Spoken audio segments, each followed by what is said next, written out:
time we're going to have penguins today. Now, we've come at just the right time for our penguins are going to be fed.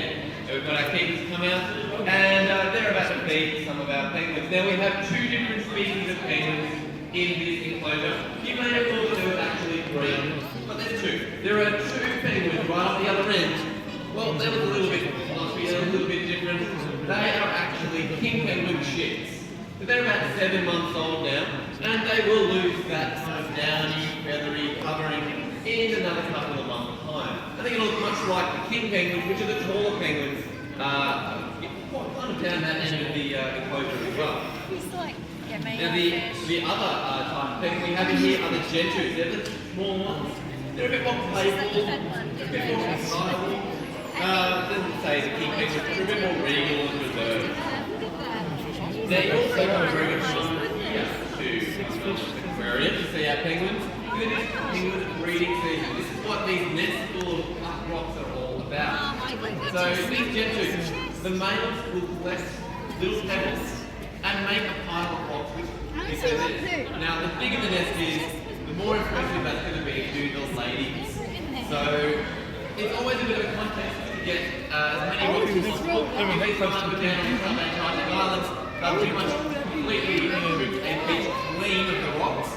But once all the rocks have been piled up and everyone has a pile of their own, the real conflict starts to get they teach them to get on the rock. male birds start to steal rocks from other people's piles. You can see that happening right now actually, over this side. She tells us when to get up.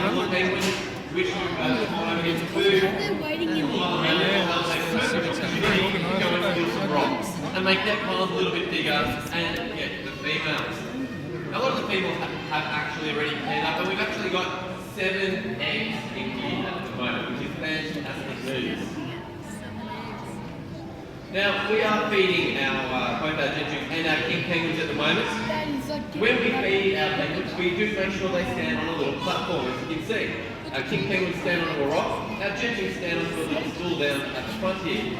Now we do that we're trained to do that to make sure it's not complete chaos when we do feed these penguins.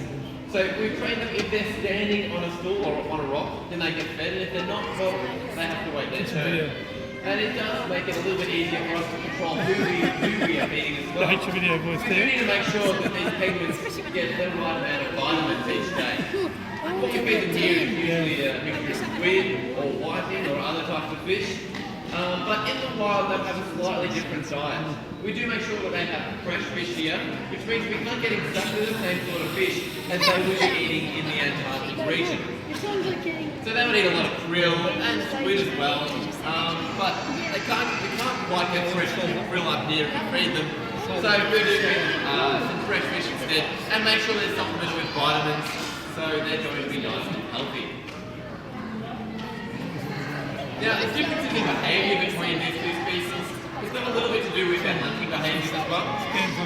So the king penguins, they tend to swim a little bit slower than the Gentoo penguins. The Gentoos are really fast swimmers. They can swim at speeds of up to 40 kilometres an hour, which is roughly as fast as a tram rolling down Flinders Street outside, which is the fastest of any seabird. So they can move very, very quickly. They like to stay in the upper parts of the ocean, chasing some very fast fish. The king penguins, on the other hand, they like to dive down very, very deep. So they can dive to a depth of about 500 metres, half a kilometre underneath the ocean, which is incredibly deep. So that means that they can hunt for some other fish which aren't as fast moving. They don't have much competition with other penguins. You can see in the middle here, there's a couple of eggs out there. See one of our penguins has moved up. You can see one of the eggs. Yeah. There's an egg. Yeah, they're sitting. I've got a picture of one there. Hopefully we'll get a few little chicks that hatch out of this as well. Now these species are all sub-Antarctic species, which means they live just off the Antarctic continent, on some sub-Antarctic islands. Islands like Macquarie Island, which is an island about halfway between the southern